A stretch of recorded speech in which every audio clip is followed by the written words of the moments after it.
The red sun of Cathara beat down on the crash site like an angry eye. Tai-Ho wiped sweat from his forehead as he watched the other species begin their work. The mining ship had broken down 3 days ago, and now everyone needed shelter while they waited for rescue. The Veltari moved first. These tall crystal beings sparkled in the sunlight as they began placing large stones in perfect circles. Their leader, Zenth, stood twice as tall as any human. His crystal body caught the light and threw rainbow colors across the sand. "We will build as our ancestors did," Zenth announced to the group. His voice sounded like wind chimes in a storm. "Crystal formations that will channel the planet's energy and protect us from all harm." The Chiteks started digging immediately. These insect-like creatures moved fast with their 6 arms and sharp claws. They worked together like parts of one big machine. Their tunnels went deep into the red ground, creating a maze of connected rooms underground. Crix, who spoke for all the Chiteks, clicked his mandibles together. "Underground is safest," he said in his buzzing voice. "Surface dwellers are foolish. Deep earth protects, deep earth endures." The Nethians began setting up their machines. These gas-breathing beings wore thick suits that helped them breathe in the planet's air. They carried devices that hummed and beeped, building force fields and atmospheric processors around their chosen area. Vrex, their commander, watched his people work through his helmet's dark glass. "Technology conquers environment," he said, in his mechanical voice. "We bring our atmosphere, we bring our safety. Planet cannot harm what technology protects." Tai-Ho looked around at all this activity. Then he walked to a spot away from the others and knelt down. He picked up a handful of the red sand and let it run through his fingers. The other humans watched him with worry. So-Min, the expedition's xenobiologist, walked over to him. She was young and smart, always asking questions about everything they found on new planets. "Tai-Ho, what are you doing?" she asked. "Everyone else is building big shelters. Shouldn't we do the same?" Tai-Ho stood up and looked at the horizon. Dark clouds gathered in the distance, and the wind carried strange smells. "I'm going to build something different," he said quietly. Jin Wu, the human leader of the expedition, came over with worry on his face. He was responsible for all the humans, and the other species were already making jokes about human weakness. "Tai-Ho, the others are watching us," Jin Wu said. "We need to show them that humans can build strong shelters too. Maybe we should help the Veltari or work with the Nethians." But Tai-Ho shook his head. He began collecting flat stones from around the area. Each stone was different, and he examined them carefully before deciding which ones to keep. Zenth walked over, his crystal body glowing brighter in the afternoon sun. "Human," he said, looking down at Tai-Ho's small pile of stones. "What is this? Are you building a wall for insects?" Some of the other Veltari laughed, making sounds like breaking glass. Tai-Ho didn't look up from his work. "I'm building what this planet needs," Tai-Ho said simply. "What this planet needs?" Zenth's voice rose higher. "This planet needs real engineering, real technology, not primitive stone stacking like ancient savages." Crix emerged from one of his tunnels, dirt covering his insect body. "Human builds on surface," he buzzed with amusement. "Human will be first to die when planet shows its anger." Even some of the other humans began to doubt. "Hey Wan," their communications officer whispered to So-Min. "Maybe Tai-Ho doesn't understand how dangerous this planet is. His shelter looks like something children would build." Dr. Youngsu, the expedition's chief scientist, watched Tai-Ho work with interest. Unlike the others, he noticed that Tai-Ho wasn't just placing stones randomly. The human engineer was studying the wind patterns, testing the ground with his tools, and checking the direction of the sun. As the first day ended, the differences became clear. The Veltari had built the beginning of a tall crystal tower that hummed with energy. The Chiteks had dug rooms deep enough to house their entire group. The Nethians had created a shining dome with air that sparkled from their machines. Tai-Ho had built what looked like a small hill made of stones and packed sand. It was low, curved, and seemed to grow out of the ground itself. That evening, everyone gathered to share food and discuss their progress. The alien species talked proudly about their advanced shelters. Our crystal formation will be finished tomorrow, Zenth announced. It will be beautiful and strong, able to withstand any storm. Our tunnels reach the stable rock layer, Crix added. Nothing on the surface can threaten us now. Vrex nodded his helmeted head. Our technology creates perfect environment. Weather, atmosphere, temperature, all controlled by our machines. When it was the humans' turn to speak, all eyes turned to Teho. He sat quietly, eating his simple meal. Tell them about your shelter, Jinwoo encouraged him. Teho looked around the group. It's not finished yet, he said. I need to study the planet more. This caused laughter from the aliens. Study the planet? Zenth asked. What is there to study? We bring our own solutions. We don't need to learn from primitive rocks and dirt. Humans think too much about small things, Crix buzzed. Big problems need big solutions. Underground is big solution. Vrex's mechanical voice added. Technology is universal. Same machines work on any planet. Adaptation is weakness. So Min felt embarrassed for her fellow human, but she also felt protective. Teho is a good engineer, she said firmly. Maybe. His approach is different, but that doesn't make it wrong. Dr. Youngsu had been quiet during the conversation, but now he spoke up. I've been watching Teho work, he said. He's been taking measurements and samples all day. There might be more to his method than we understand. But the other species weren't interested in listening. As the night grew darker, they returned to their impressive shelters, confident in their advanced designs. Teho remained outside longer than the others, watching the stars and feeling the wind. The air carried strange electrical charges that made his skin tingle. In the distance, he could see flashes of light that weren't quite lightning. So Min joined him before going to sleep. Are you sure about this? She asked. Your shelter looks so small compared to theirs. Teho smiled for the first time that day. Sometimes the best solution is the one that fits the problem, he said, not the one that looks the most impressive.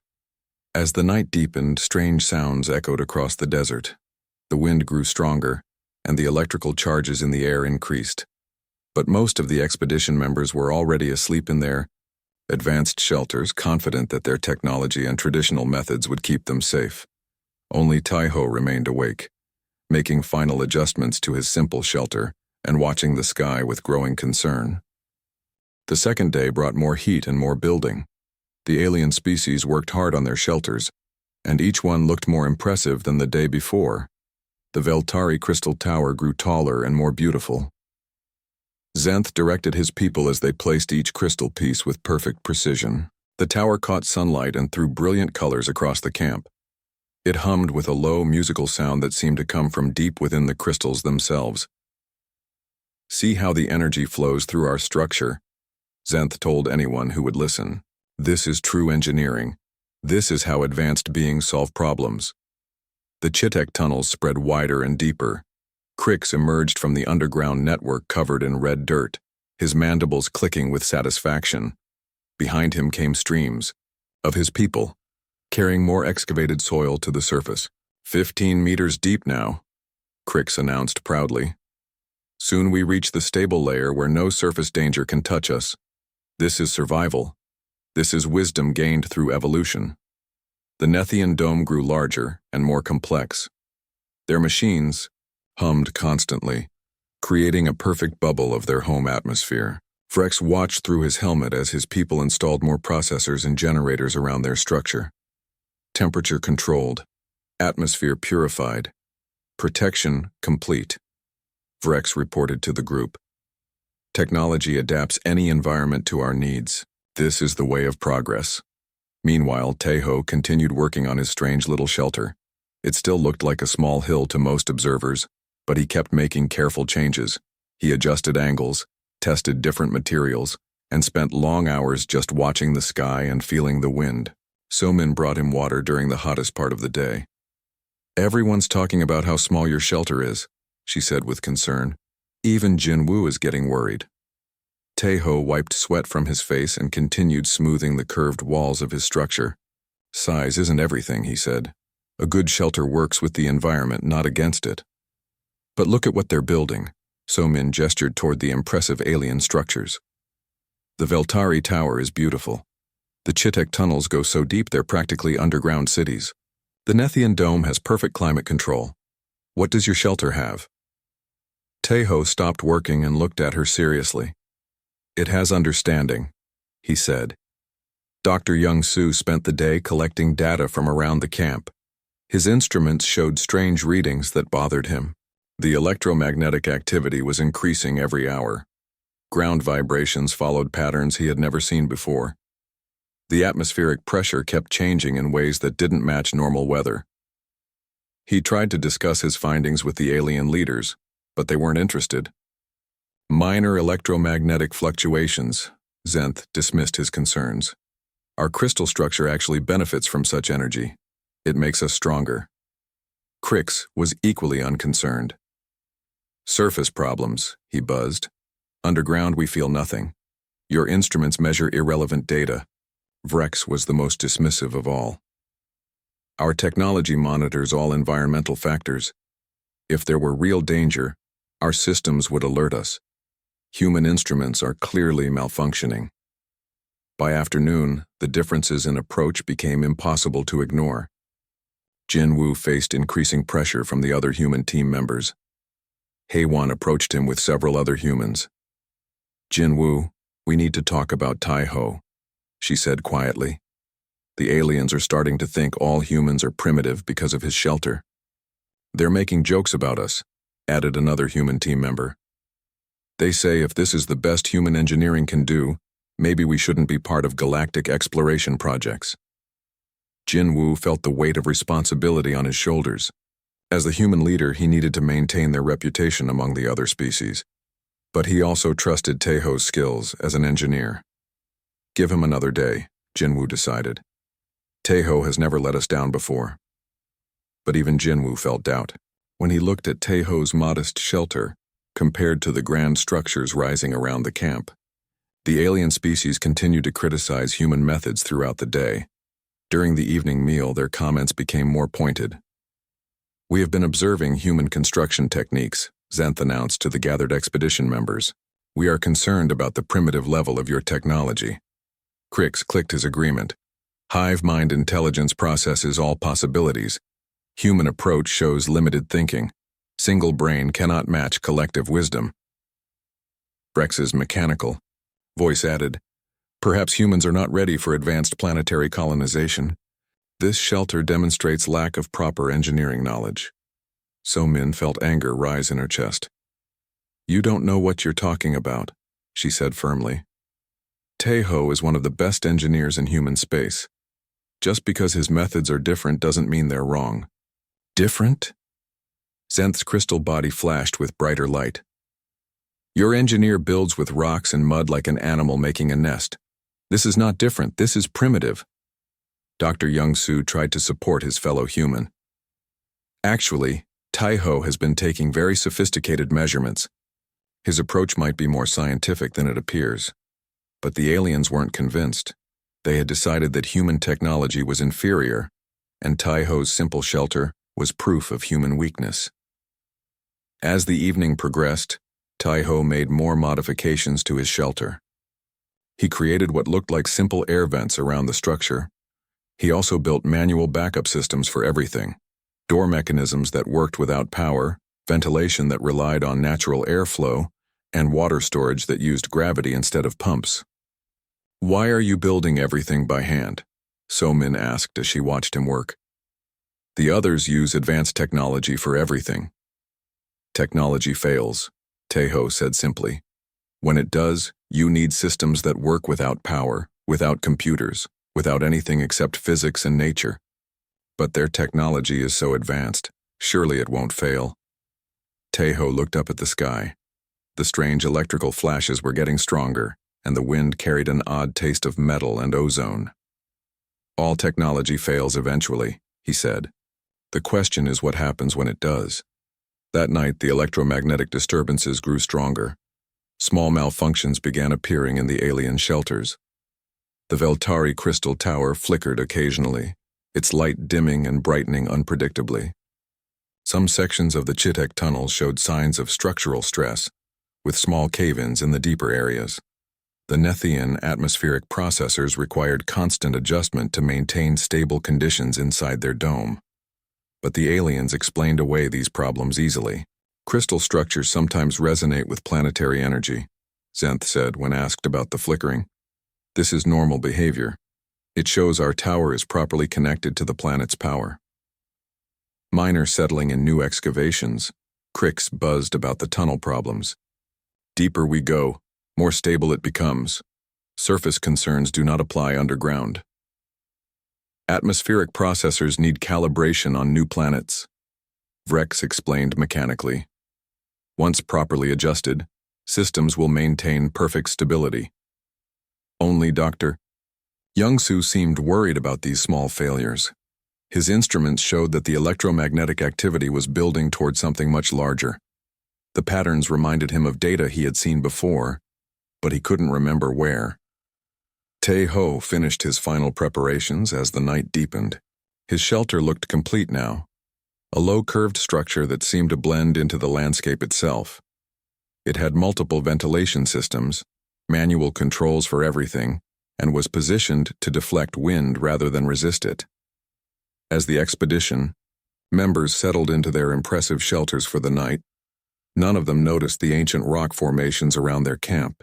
None of them saw the way these formations had been carved and shaped by forces much more powerful than any technology they possessed. Only Tae-ho had studied these signs. Only he understood what they meant. And only he was prepared for what was coming. The third day started with strange sounds echoing across the desert. Tae-ho woke before dawn and immediately began checking his shelter systems.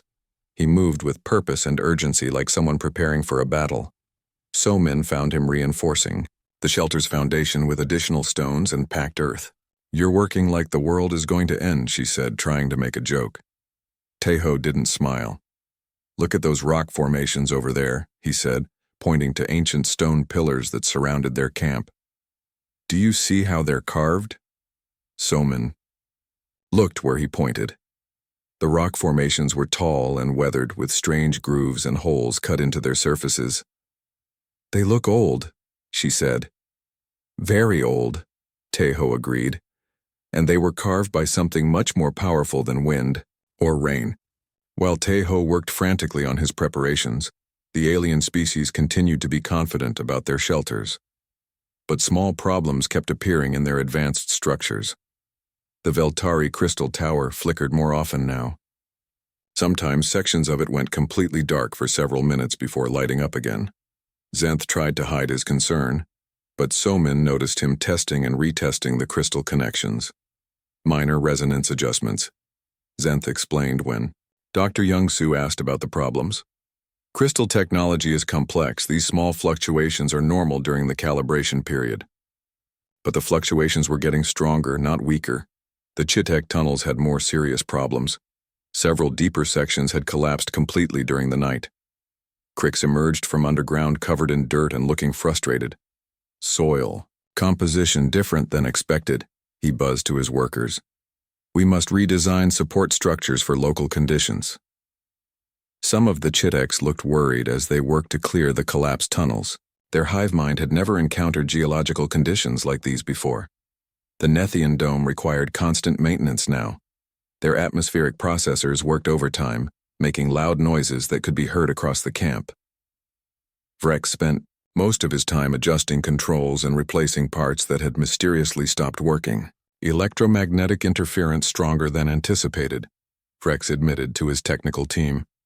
"Processors require frequent recalibration to maintain atmospheric stability." Dr. Youngsu spent the morning analyzing his data from the past 2 days. The patterns he saw in his readings made him increasingly worried. The electromagnetic activity wasn't random. It was building toward something specific. He pulled up geological data from the ship's computers and compared it with his current readings. Slowly, a terrifying picture began to form. "Jin Woo," he called to the human leader. "I need to show you something important." Dr. Youngsu spread his data charts on a table where Jin Woo and So-min could see them. "Look at these electromagnetic readings," he said, pointing to the graphs. They're not random fluctuations, they're following a specific pattern. What kind of pattern? Jinwoo asked. The kind that suggests this planet has severe weather events on a regular cycle, Dr. Young-soo explained. And according to these rock formations around us, those events are catastrophic. So Min studied the ancient stone pillars through the camp's windows. You mean those rocks were carved by storms? Not just storms, Dr. Young-soo said grimly. Electromagnetic storms combined with sandstorms, driven by this planet's twin moons. When both moons align, their gravitational pull creates atmospheric conditions that are unlike anything in our databases. Jinwoo felt ice in his stomach. How often does this happen? Based on the geological evidence and the current electromagnetic buildup, I think it's about to happen now. Jinwoo immediately called a meeting with all the expedition leaders. He presented Dr. Young-soo's findings to Zenth, Krix, and Vrex. Your human scientist is being overly cautious. Zenth dismissed the data. Crystal technology has protected Veltari for thousands of years. No storm can threaten properly constructed crystal formations. Krix was equally confident. Underground positions are safe from all surface weather. Electromagnetic effects cannot penetrate deep Earth. Human worry about irrelevant surface phenomena. Vrex's response was the most dismissive. Our atmospheric processors and force field generators can handle any environmental challenge. Technology conquers nature. This is fundamental principle of advanced civilization. But Dr. Young-soo wasn't giving up. Look at these rock formations, he insisted. They show evidence of electrical discharge patterns that would destroy any electronic systems. The carved grooves match electromagnetic plasma effects. Ancient history, Zenth said with a wave of his crystal hand. Modern engineering surpasses primitive natural forces. Our hive mind has processed all available data, Krix added. Probability of significant danger is minimal. Human calculations show excessive caution. After the meeting, Jinwoo felt helpless. The alien leaders refused to take the warnings seriously, and he couldn't force them to change their plans. Meanwhile, Taeho continued his urgent preparations. He created multiple air filtration systems throughout his shelter, each one designed to work without electricity. He installed manual ventilation controls that could be operated by hand. He even built backup water storage using simple gravity-fed systems. What are you so afraid of? Haewon asked him during lunch. The others are confident their shelters can handle anything. Taeho looked up at the sky. The air felt different now, thick and charged with electricity that made everyone's hair stand up. I'm not afraid, he said quietly. I'm prepared. As the day progressed, the signs became impossible to ignore. The wind grew stronger and changed direction frequently. The electromagnetic readings on everyone's instruments went wild. Even the alien shelters showed more serious problems. The Veltari crystal tower started making high-pitched sounds that hurt everyone's ears.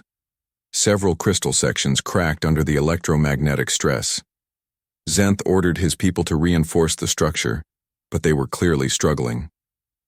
Crystal harmonic resonance exceeding design parameters, one of the Veltari engineers reported nervously. The Chittek tunnels had major collapses in 3 different sections. The electromagnetic charges in the soil were creating vibrations that their engineering hadn't anticipated. Krix's calm confidence started to crack as he watched his people's work falling apart. Soil conductivity patterns unknown to hive mind. He buzzed with frustration. Underground safety assumptions require recalculation. The Nethian dome's force fields flickered constantly now. Their atmospheric processors could barely maintain stable air inside the structure. Vrex worked frantically to keep his systems running, but it was clear they were losing the battle against the planet's electromagnetic fury. All backup systems engaged, Vrex reported to his team. Primary systems experiencing unprecedented interference levels. During the evening meal, the tension in the camp was obvious. The alien species still refused to admit their shelters might fail, but their confidence was clearly shaken. Dr. Young-soo made one last attempt to convince them. The twin moons will align tomorrow night, he announced to the group. Based on all the data, that's when the storm will hit with full force. Our preparations are complete, Zenth said, but his crystal body flickered weakly as he spoke. Hive mind remains confident in underground safety, Crix buzzed, though several of his people looked nervous. Technology will prevail, Vrex stated. Mechanically, even as sparks flew from one of his atmospheric processors in the background. Only Taiho seemed calm as the evening ended. His simple shelter sat quietly in its chosen spot, looking small and humble compared to the impressive alien structures around it. But as the night deepened and the electromagnetic activity reached dangerous levels, Taiho made his final preparations. He checked every manual system twice, secured all loose materials, and positioned emergency supplies where they could be easily reached. The ancient rock formations around the camp seemed to glow faintly in the charged air. Their carved surfaces told a story of destruction and survival that had repeated many times over thousands of years. Soon, that story would repeat again. The fourth day began with an ominous silence. The wind had stopped completely and the air felt heavy and electric. Everyone in the camp could feel something building in the atmosphere around them. Taiho spent the morning doing final checks on his shelter. He tested every manual system one more time, secured all loose materials, and made sure the ventilation shafts were clear. His movements were calm, but purposeful. The alien species made last-minute adjustments to their impressive structures. But their confidence from earlier days was clearly shaken by the increasing problems they faced. The Veltari crystal tower hummed with unstable energy. Sections of it glowed too brightly, while others stayed dark. Senth worked with his engineers to stabilize the resonance patterns, but they were fighting a losing battle against the planet's electromagnetic chaos. Crystal matrix approaching critical resonance, one of his technicians reported with worry. Energy buildup exceeding safe parameters. Continue stabilization procedures, Zenth ordered, but his usual confident tone was missing. The Chitek tunnels had suffered more collapses during the night.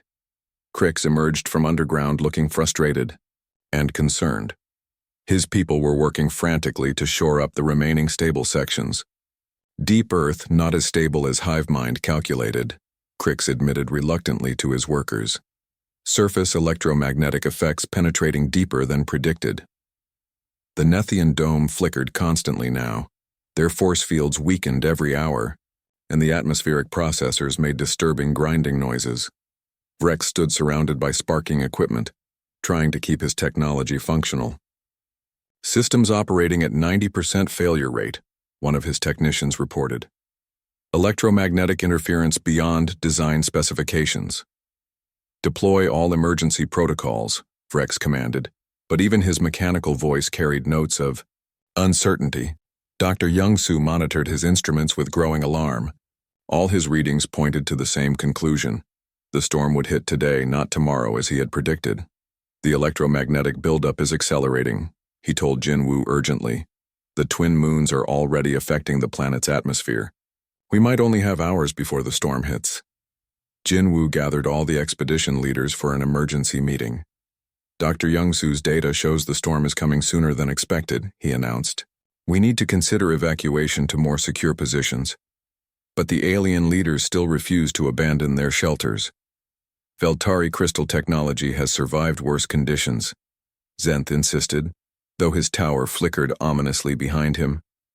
We will not retreat from primitive weather. Hivemind has invested too much effort in tunnel construction, Crix buzzed stubbornly. Underground remains safest option despite minor structural issues.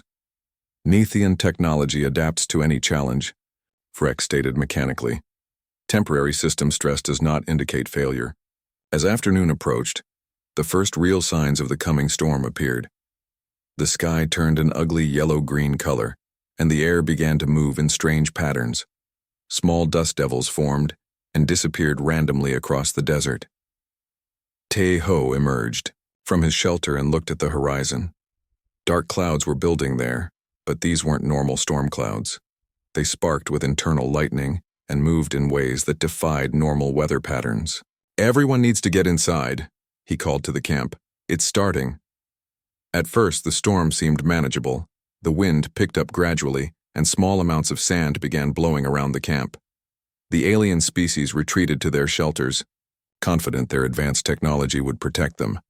But within an hour, the situation changed dramatically. The wind suddenly exploded into a howling fury that shook the ground itself. Sand filled the air so thickly that visibility dropped to zero. But this wasn't just a normal sandstorm. The sand was charged with massive electrical energy that turned the air itself into a weapon. The Veltari crystal tower became a lightning rod for the electromagnetic fury. Massive electrical discharges struck it repeatedly, each one causing more crystal sections to crack and shatter. The beautiful structure that had taken days to build was being destroyed in minutes. "Tower losing structural integrity," screamed one of the Veltari engineers over the storm's roar. "Crystal matrix overloading." Xanth watched in horror as his people's greatest achievement crumbled around them. "Evacuate the tower," he finally ordered, his pride broken by the storm's awesome power. The Chitek tunnels faced an even worse fate. The electrically charged sand created vibrations in the ground unlike anything their engineering had anticipated. The tunnels that had seemed so safe underground began collapsing in chain reactions. "Entire tunnel network failing." Crix buzzed in panic as his people fled from the underground chambers. "Electromagnetic soil resonance causing structural cascade failure." Section after section of their elaborate tunnel system collapsed, trapping equipment and destroying days of careful work. The deep earth that had promised safety became a death trap. The Nethian dome suffered the most spectacular failure. Their electronic systems, designed for controlled environments, simply couldn't handle the electromagnetic chaos outside. Force fields collapsed completely, atmospheric processors exploded in showers of sparks, and their perfect dome became a prison of failing technology. "All systems critical failure," Vrex's technicians reported as smoke filled their shelter. "Electromagnetic pulse effects exceeding all safety parameters." "Emergency evacuation," Vrex finally commanded, as his people began choking on smoke from their own burning equipment. As the three great shelters failed one by one, their inhabitants found themselves with nowhere to go. The storm raged with unbelievable fury, and the charged sand could kill anyone caught outside without protection. That's when they all looked toward the one shelter still standing, Teho's simple structure that they had mocked as worthless. Xanth was the first to swallow his pride. With crystal fragments cutting through the air around his failing tower, he led his people toward the human shelter. "Teho," he called over the storm's roar. "We need sanctuary." Crix emerged from his collapsing tunnels with dirt-covered survivors, close behind. "Human shelter. Is it safe?" he buzzed desperately. Vrex and his people, coughing from the smoke of their destroyed technology, stumbled through the storm toward the only intact structure in the camp. Teho opened his shelter's manual door and waved everyone inside. "Quickly," he shouted. "Everyone inside now." One by one, the expedition members crowded into the shelter they had ridiculed. Veltari, Chiteks, Nethians, and humans all pressed together in the space that had seemed too small to matter. But as they got inside, something amazing became clear. The shelter was completely quiet. Outside, the storm raged with electromagnetic fury that destroyed advanced technology and collapsed elaborate structures. But inside Teho's simple shelter, the air was calm and breathable. The curved walls deflected. The carefully calculated angles sent electrical charges harmlessly into the ground. The manual ventilation systems brought in clean air without any electronic components that could fail. As the storm reached its full fury outside, 43 beings from 6 different species huddled safely inside the shelter that everyone had thought was worthless. And for the first time since the expedition began, the alien species started to understand that maybe human engineering wasn't so primitive after all. Inside Teho's shelter, the silence was shocking. Outside, the storm raged with the fury of an angry planet, but inside, the air was calm and quiet. The 43 expedition members pressed together in the space looked around in amazement. "How is this possible?" Xanth whispered, his crystal body dim with exhaustion. "Outside is chaos, but here, nothing." Teho moved around the shelter, checking the manual systems that kept them all alive. He adjusted air vents by hand, tested water supplies that worked by gravity, and monitored the shelter's condition using simple tools that needed no electricity. The shelter works with the storm, not against it, Tejo explained as he worked. The curved walls deflect the wind instead of resisting it. The low profile means the electromagnetic charges pass over us instead of through us. Somin watched, her fellow human with new respect. But how did you know to build it this way? Tejo pointed to small holes in the shelter's walls. They were carefully positioned and shaped to let air flow through without letting the charged sand enter. I studied the rock formations around our camp, he said. They told me what this planet could do. Dr. Young-Soo nodded with understanding. The ancient rocks were carved by storms like this one. They showed the patterns of wind and electrical discharge. Exactly, Tejo agreed. Nature is the best teacher. The rocks have survived thousands of these storms. I just had to learn how. They did it. Crix clicked his mandibles in confusion. But hive mind intelligence should have seen these patterns. How did single human brain succeed where collective wisdom failed? Because you didn't look at what the planet was trying to teach you, Tejo said gently. You brought solutions from your homeworlds instead of learning from this world. Outside, the storm continued its assault on the failed shelters.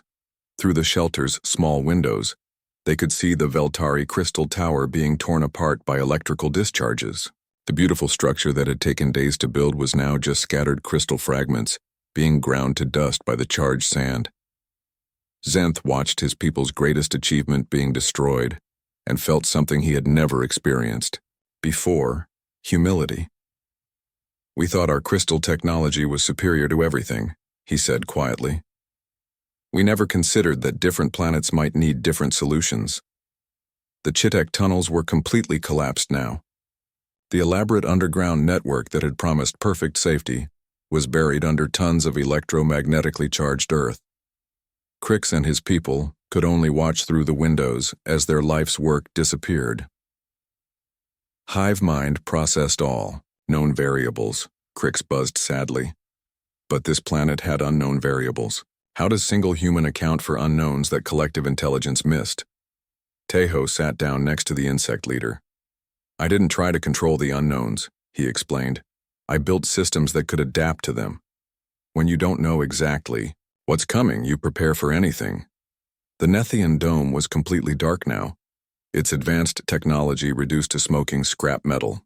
Frex sat in his environmental suit, watching his people's faith in technology being shattered along with their machines. Our technology was supposed to be universal, Frex said in his mechanical voice.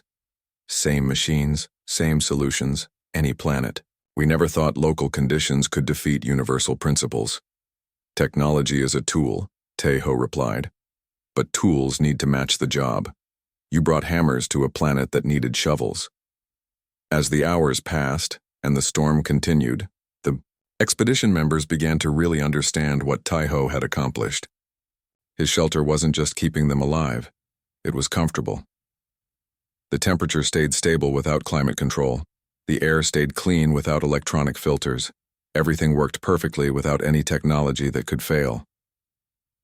Jin Wu felt proud of his fellow human, but also ashamed that he had doubted Tejo's methods. Why didn't you explain your reasoning earlier? He asked. If we had understood what you were doing, we could have supported you better. Tejo smiled sadly. Would you have listened?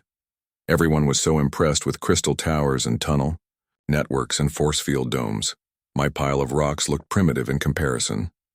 But it wasn't primitive, Somin said with wonder in her voice. It was sophisticated in a completely different way. Sophisticated how? Asked one of the Veltari engineers. Dr. Young-Soo answered for Tejo. It's sophisticated because it solves the real problem instead of the imaginary one. The real problem wasn't building the most impressive shelter. It was surviving this planet's specific dangers. Tejo nodded. Every planet is different. What works on your homeworld might be completely wrong somewhere else. Good engineering means learning from the local environment, not imposing foreign solutions on it. But how did you know what to learn? Crix asked. What told you which environmental factors were important? I looked at what had already survived here, Tejo explained. Those rock formations have been here for thousands of years. They've survived countless storms like this one. So I studied their shapes, their positions, their angles. I built my shelter to mimic what already worked. Vrex leaned forward with interest.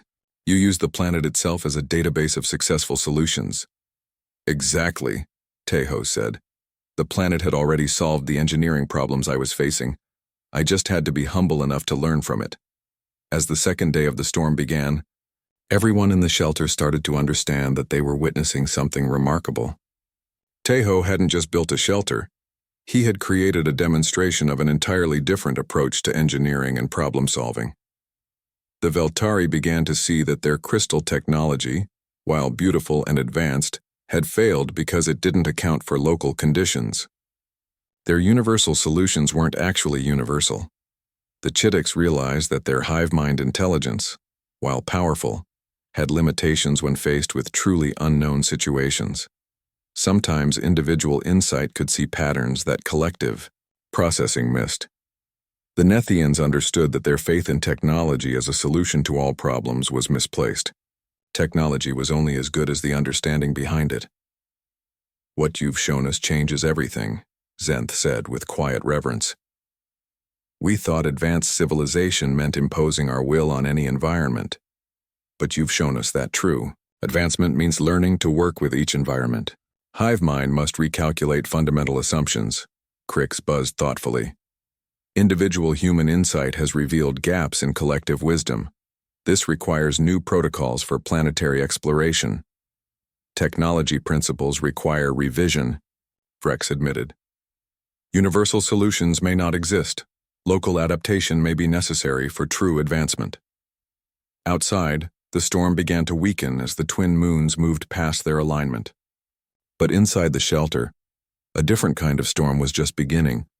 A storm of new ideas and changed perspectives that would reshape how these species approached exploration and engineering. Tejo continued his quiet work, maintaining the systems that kept them all alive. He didn't gloat or demand recognition.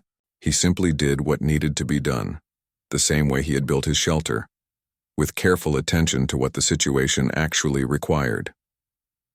As the expedition members settled in for another night in the shelter that had saved their lives, they knew that when they finally returned to their homeworlds, they would carry with them a new understanding of what true engineering meant. Sometimes the most advanced solution was the one that looked the most simple.